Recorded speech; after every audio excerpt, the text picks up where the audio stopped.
2. The founders of the Society of Cousins had a vision of women as independent agents, free thinkers forming alliances with other women to create a social bond so strong that men could not overwhelm them. Solidarity, sisterhood, motherhood. But Erno's mother was not like those women. Those women existed only in history vids, sitting in meeting circles, laughing, making plans, sure of themselves, and complete. Erno's mother was a cop. She had a cop's squinty eyes and a cop's suspicion of anyone who stepped outside of the norm. She had a cop's lack of imagination, except she could imagine what people would do wrong. Erno and his mother and his sister Celeste and his Aunt Sophie and his cousins Lena and Afra and various men, some of whom may have been fathers, some of them good partners, and others just men, lived in an apartment on Sanger, on the 3rd level of the northeast quadrant, a small place looking down on the farms that filled the floor of the crater they called Fowler, though the real Fowler was a much larger crater 5 kilometers distant. Erno had his own room. He thought nothing of the fact that the girls had to share a room and would be forced to move out when they turned 14. Keep your son close, let your daughter go, went the aphorism Tyler had mocked. Erno's mother was not about to challenge any aphorisms. Erno remembered her expression as she had stepped forward to arrest the drunk, sad that this man had forced her to do this, and determined to do it. She was comfortable in the world. She saw no need for alternatives. Her cronies came by the apartment and shared coffee and gossip, and they were just like all the other mothers and sisters and aunts. None of them were extraordinary. Not that any of the men Erno knew were extraordinary either, except Tyler Durden. And now Erno knew Durden, and they had spent a night breaking rules and getting away with it. Celeste and Afra were dishing up oatmeal when Erno returned to the apartment that morning. "Where were you?" his mother asked. She looked up from the table, more curious than upset, and Erno noticed a bruise on her temple. "What happened to your forehead?" Erno asked. His mother touched a hand to her forehead as if she had forgotten it. She waved the hand in dismissal. "There was trouble at a club in the Enterprise District," Aunt Sophie said. "The constables had to step in, and your mother was assaulted." "It was a riot," Lena said eagerly. "There's going to be a big meeting about it in the park today." Lena was a month from turning 14 and looked forward to voting. Erno sat down at the table. As he did so, he felt the book, which had been tucked into his belt at the small of his back beneath his now rumpled suit jacket. He leaned forward, pulled a bowl of oatmeal toward him, and took up a spoon. Looking down into the bowl to avoid anyone's eyes, he idly asked, "What's the meeting for?" "One of the rioters was knocked into a coma," Lena said. "The Social Order Committee wants this comedian Tyler Durden to be made invisible." Erno concentrated on his spoon. "Why?" "You know about him?" his mother asked. Before he had to think of an answer, Nick Farrah's son, his mother's partner, shambled into the kitchen. "Look, Pam, don't you pay attention? Erno's one of his biggest fans." His mother turned on Erno. "Is that so?" Erno looked up from his bowl and met her eyes. She looked hurt. "I've heard of him." "Heard of him?" Nick said. "Erno, I bet you were there last night." "I bet you weren't there," Erno said. Nick stretched. "I don't need to hear him. I have no complaints." He came up behind Erno's mother, nuzzled the nape of her neck, and cupped her breast in his hand. She turned her face up and kissed him on the cheek. "I should hope not." Lena made a face. "Heteros. I can't wait until I get out of here." She had recently declared herself a lesbian and was quite judgmental about it. "You'd better get to your practicum, Lena," Aunt Sophie said. "Let your aunt take care of her own sex life."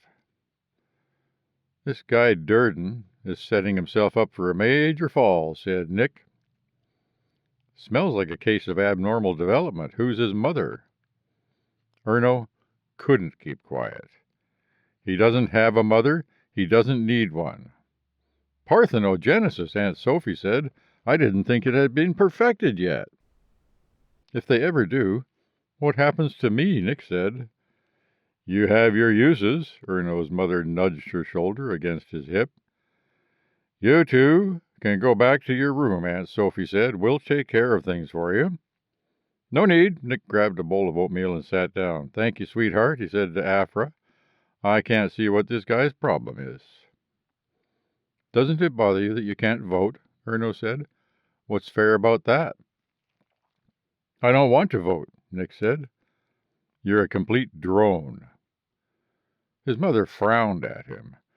Erno pushed his bowl away and left for his room. "You're the one with special tutoring," Lena called. "The nice clothes. What work do you do?" "Shut up," Erno said softly, but his ears burned. He had nothing to do until his 1100 biotech tutorial, and he didn't even have to go if he didn't want to. Lena was right about that, anyway. He threw the book on the bed, undressed, and switched on his screen. On the front page was a report of solar activity approaching its 11-year peak, with radiation warnings issued for all surface activity. Erno called up the calendar. There it was. A discussion on Tyler Durden was scheduled in the amphitheater at 1600. Linked was a vid of the riot and a forum for open citizen comment. A cousin named Tashi Yokio's son had been clubbed in the fight and was in a coma, undergoing nano repair. Erno didn't know him, but that didn't prevent his anger. He considered calling up Tyrus or Sid, finding out what had happened to them, and telling them about his adventure with Tyler. But that would spoil the secret, and it might get around to his mother. Yet he couldn't let his night with Tyler go uncelebrated. He opened his journal and wrote a poem. Going outside the crater, finding the lost tunnels of freedom and male strength. Searching with your brother, shoulder to shoulder, like men. Getting below the surface of a stifling society, sounding your XY shout. Flashing your colors, like an ancient Spartan bird, proud, erect, never to be softened by the silent embrace of woman, no females allowed. Not bad. It had some of the raw honesty of the beats. He would read it at the next meeting of the Poets Club. He saved it with the 400 other poems he had written in the last year. Erno prided himself on being the most prolific poet in his class. He had already won 4 Laurel Awards, 1 for Best Lyric, 1 for Best Sonnet, and 2 for Best Villanelle, plus a Snappy for his Best Limerick of 2097. He was sure to make Bard at an earlier age than anyone since Patrick Mora's son. Erno switched off the screen, lay on his bed, and remembered the book. He dug it out from under his discarded clothes.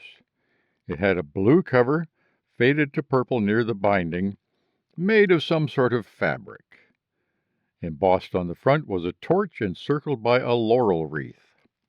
He opened the book to its title page, Stories for Men, an anthology by Charles Grayson.